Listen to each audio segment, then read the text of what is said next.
Hello friend, good morning, જય શ્રી કૃષ્ણ, જય સ્વામિનારાયણ, જય સચ્ચિદાનંદ અને જય યોગેશ્વર. આજના નવા વ્લોગમાં તમારું સ્વાગત છે. તો આજે છે ને જેઠ મહિનો, ગુજરાતીમાં જે જેઠ મહિનો આવે છે તે પૂરો થાય છે ને અષાઢ મહિનાની શરૂઆત થાય છે. તો આજે છે અષાઢ સુદ એકમ ને શનિવાર છે અને તારીખ છે આજે આઈ થિંક 6 જુલાઈ સેટરડે.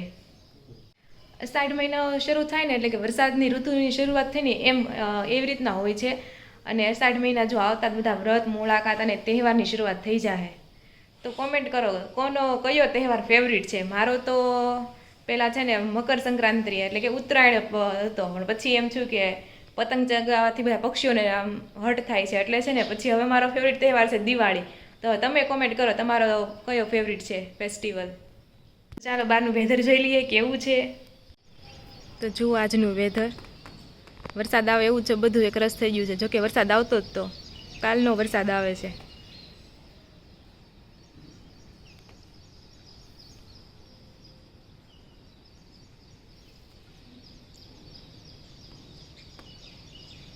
ચકલીઓનો ચીચી અવાજ.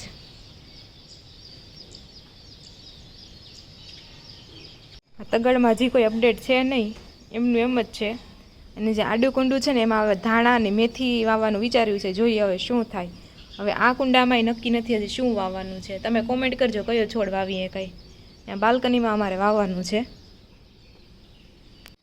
અને એક કોમેન્ટ કરજો કે માથું ધોયા પછી રૂમાલ કોણ બાંધે છે, અને રૂમાલ બાંધવો જોઈએ કે ન બાંધવો જોઈએ, એ તમે જરૂરથી કોમેન્ટ કરજો.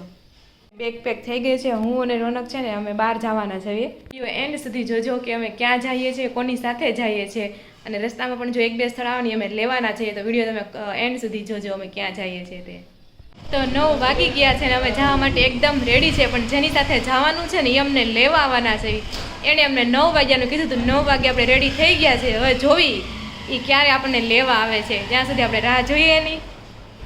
તો જો આપણે 8:45 થયા છે અને કુકર અને ભાત મૂકી દીધા છે, કારણ કે હવે અમદાવાદ જવામાં થોડુંક લેટ થાય, કારણ કે હજી આપણે ઘરેથી 11 વાગે નીકળવાનું છે એટલે. અને જ્યાં આપણો ગોળો ભરાય છે. અને મમ્મી છે ને એની ભજનની ચેનલમાં જો કોમેન્ટ આવશે ને એ વાંચતા હતા, પણ પ્રોબ્લેમ એ થાય કે ઇંગ્લિશમાં હોય ને એટલે થોડુંક કેવર આવે વાંચવામાં. એટલે હા, તેમાં એક જણાની કોમેન્ટ આવી છે, મને જોવા દો કોની કોમેન્ટ છે. ઉપરનું નામ આવે ને હા, એ નીલમબેનની જ છે. હા, તમે કહેતા હતા ને એની જ છોકરા હાટું. હા, એની જ છે. તે નીલમબેન એમ કીધું છે કાનુડાના ભજન હોય ને તો હાલરડા તો એ તમે ગાજો એમ. તો આપણે હા એક હાલરડું તો લગભગ મૂક્યું છે આપણે કાનુડાનું. હા, તો આપણે બીજા 2-3 હશે ને આપણે હાલરડા એ આપણે ચેનલમાં મૂકશું. અને જો આ બાજુ હા હવે સોમવારે આવશે. હવે 2 દી નવરા નથી હમણાં. અને આ બાજુ જો ફોન જોવામાં આવે છે. ને આ બાજુ તો પપ્પા બેઠા છે. અને આજુ બા બેસી જાય. બા જય શ્રી કૃષ્ણ. હું અમદાવાદ જાઉં છું 2 દિવસ. હા. અને જો થોડો વરસાદ આવવાનું ચાલુ થઈ ગયું છે, રીમઝીમ રીમઝીમ તઈ. અને સામે જો આપણે કપડાં રૂમાલ સૂકવી દીધા છે. અને બધા જો વરસાદ આવે એટલે કપડાનું લેવાનું ચાલુ થઈ જાય. હા,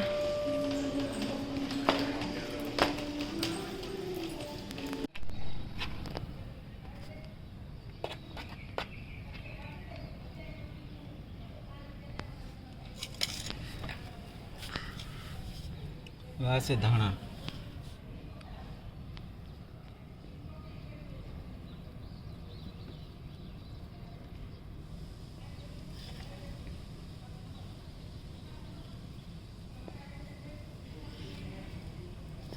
આખામાં આવી ગયા. અડધા મેથી વાવવાની છે.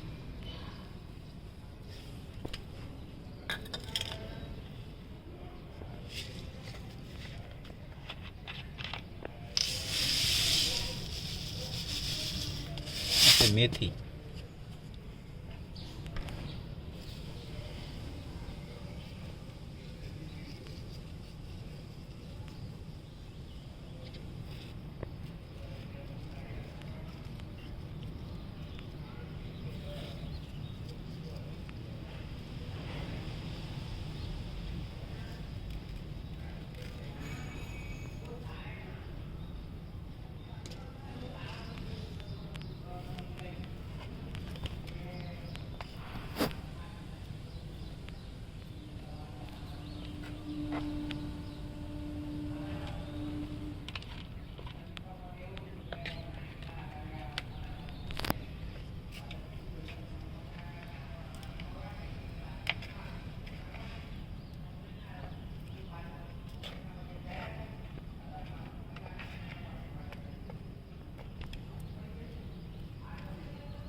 જો હવે પાણી પાઈ દેવાનું છે.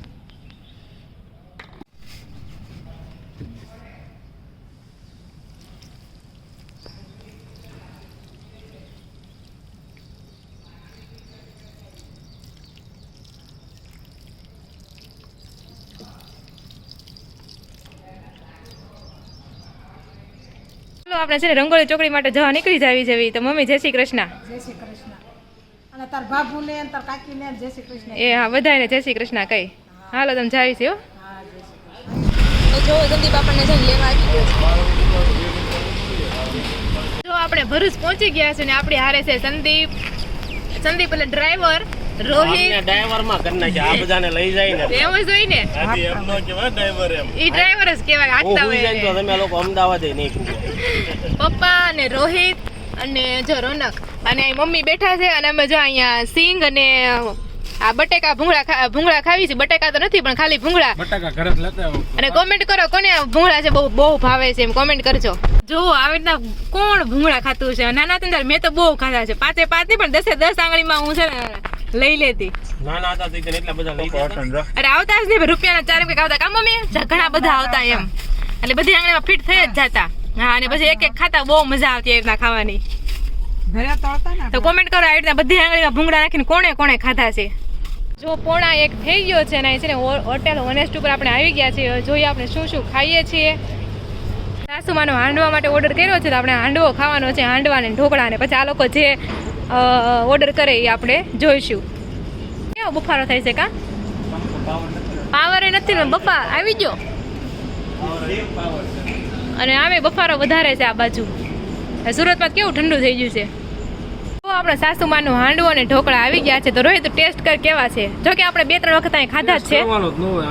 ઢોકળા તો અહીંના નથી ભાવતા પણ હાંડવો સરસ હોય છે. તો ચાલો આપણી સવારે અહીંથી આગળ વધે છે. ને વેધર જો એકદમ વરસાદ આવે, કાળા વાદળા થઈ ગયા છે. અહીંયા પણ વરસાદ આવે એવું થઈ ગયું છે પણ બફારો બહુ છે અહીંયા.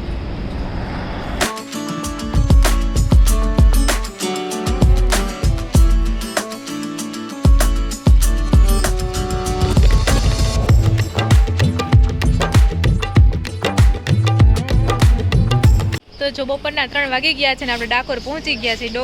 ડાકોરમાં આપણે પાર્કિંગ કરી દીધું છે ગાડીનું. હવે નાની ગલીઓ છે એમાંથી ચાલીને આપણે મંદિરે દર્શન કરવા જઈએ.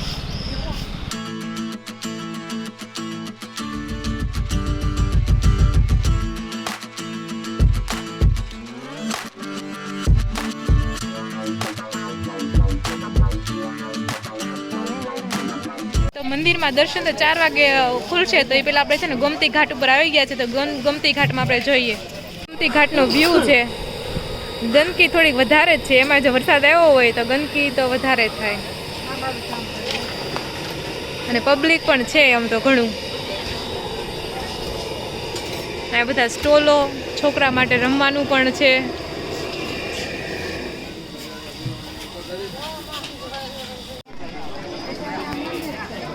તો જો આ સામે આપણે મંદિરનું શિખર દેખાય છે આપણને વ્હાઈટ કલરનું. પણ મંદિર છે 4 વાગે ઓપન થાય છે તો ત્યારે દર્શન કરવા જાવ. લગભગ ત્યાં ફોન લઈ પણ નહીં જવા દેતા હોય. અને ડાકોરના ગોટા જો બહુ ફેમસ છે તો આપણે એ પણ ટેસ્ટ કરીશું. ડાકોરના ગોટા અને ખાણીપીણીની દુકાન અને આ બધી દુકાન તો બહુ જ અહીંયા દુકાનો છે.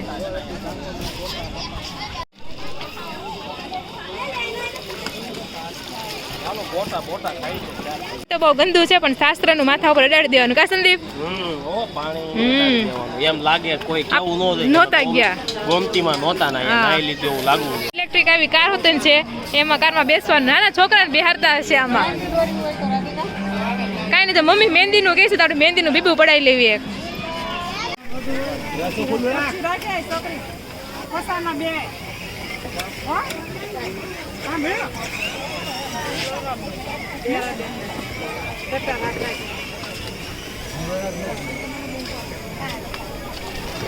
લાલ નો આવે? હા, લાલ કલર નો આવ્યો આવશે.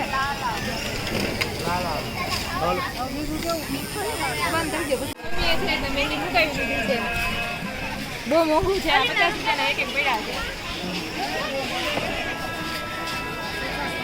ભક્ત બોડામણ ગંગાબાઈજીનું મંદિર છે.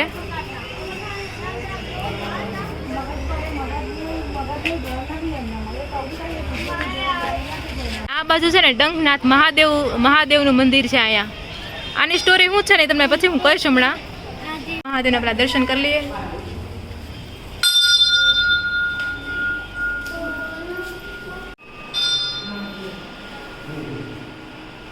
ડાકોરમાં છે ને નાના મોટા ઘણા મંદિર છે અને મેઇન મંદિરના દર્શન 4 વાગે થાય છે. ત્યાં સુધી આપણે રાહ જોવાની છે અને બહુ જ ગરમી છે આ સાઈડ.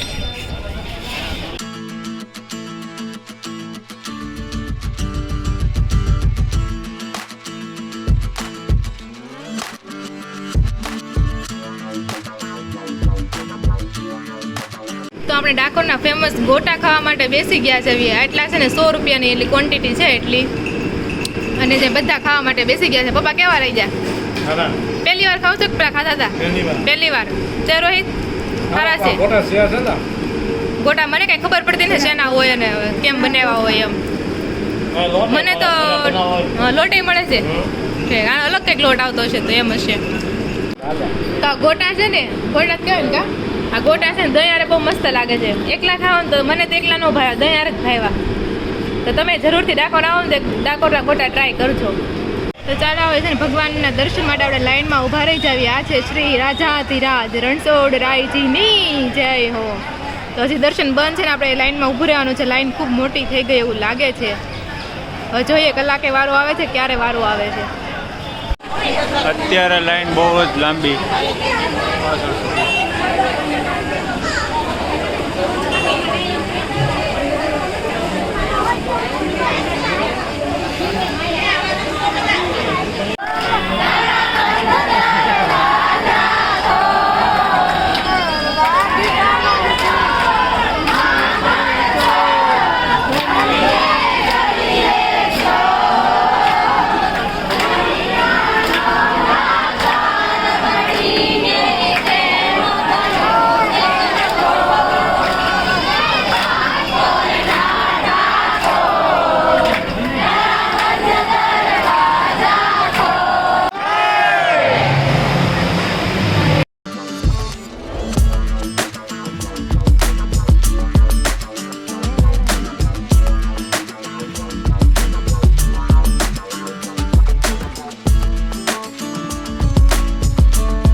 થઈ ગયા છે ને આપણે ઠાકોરજી કાળિયા ઠાકોરના દર્શન કરી લીધા છે ને હવે આપણે રિટર્ન થાય છે અમદાવાદ.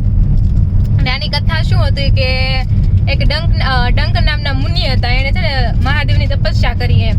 તે મહાદેવ પ્રસન્ન થયા અને પછી મહાદેવે કીધું કે રણછોડરાય એટલે ડાકોરમાં છે ને કે રણછોડરાય આવશે એમ.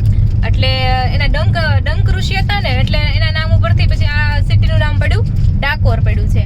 અને ડાકોરમાં બોડાણા નામનો વ્યક્તિ હતો. એ છે ને કૃષ્ણ ભગવાનનો મોટો ભક્ત હતા. એટલે દર પૂનમે ડાકોરથી દ્વારકા છે ને હાલીને દર્શન કરવા માટે જાય. એને પોતાના જીવન દરમિયાન આ કાર્યક્રમ ચાલુ રાખ્યો કે દર પૂનમે દ્વારકા જવાનું એમ. પછી ગૌઢા થઈ ગયા એટલે દ્વારકા જઈ નહોતા એકતા એમ. તો એક દિવસ દ્વારકાધીશ બોડાણો છે ને એના સપનામાં આવ્યા અને કીધું કે તું છે ને ગાડું લઈને કે દ્વારકા આવજે કે હું તારી હારે પાછો કે છે ને ડાકોરમાં આવીશ એમ. તો એ તો બોડાણો તો એની પાસે જેવું તેવું ગાડું હતું એ ગાડું લઈને તો દ્વારકા પહોંચી ગયા. અને જેવો બોડાણો દ્વારકા પહોંચ્યા ને તો એના પૂજારીઓ એને મંદિરને તાળા મારી દીધા કે નહીં કે બોડાણો લઈ ગયો હોય તો મૂર્તિ એમ. તો પછી ભગવાનને તો કોઈ ગમે એટલા તાળા મારે એને કઈ ફરક ન પડે. તો જ્યારે પછી રાત પડી ને તો કૃષ્ણ દ્વારકામાં જે મૂર્તિ હતી ને એ ગાડામાં બેસી ગઈ અને બોડાણાને કીધું કે હાલ હું કે તારી હારે આવું છું એમ. અને પછી અડધે રસ્તામાં તો ભગવાને કીધું કે હવે તો કે ગાડા મૂઈ જાય કે મારે હાથે કે હું ગાડું ચલાવી લઉં છું એમ. કરતા એ તો થોડાક સુધી પહોંચ્યા અને પછી ત્યાં છે ને એક ગોમતી અને એની પાછળ છે ને દ્વારકાના બધા પૂજારી પડી ગયા એમ. અને પછી ગોમતી નદી આવી ને બોડાણા એ ગોમતી નદીમાં મૂર્તિ નાખી દીધી. એને એમ કે આ પૂજારીઓ છે મારી પાસે લઈ લે, અને પછી પૂજારીને મળવા ગયા એમ. બધા તો પૂજારીઓ છે ને એને માર માર્યો. એટલે એને માર માર્યો ને તો એટલે મૂર્તિમાંથી લોહી નીકળવા માંડ્યું એમ. તો પછી દ્વારકાના પૂજારીએ વિચાર્યું કે આને એક યુક્તિ કાઢી કે બોડાણો કે જો મૂર્તિના વજન જેટલું સોનું આપે ને તો જ કે આપણે ડાકોરમાં કે આપણે મૂર્તિ પ્રસ્થાપિત થાય, નકર પછી પાછી દ્વારકામાં વહી જાય. એને ખબર હતી બોડાણા પાસે કઈ છે નહીં, એટલે એ કઈ સોનાનું દાન નહીં કરે કે. પણ જ્યારે ત્રાજવામાં તોલીને તો બોડાણા પાસે એની પત્નીની એક ખાલી સોનાની વાળી અને સોનાની વાળી હતી, એ નાખીને એટલે તરત રાજુ ઊંચું થઈ ગયું અને સોનાની વાળી જેટલું વજન મૂર્તિનું થઈ ગયું એમ.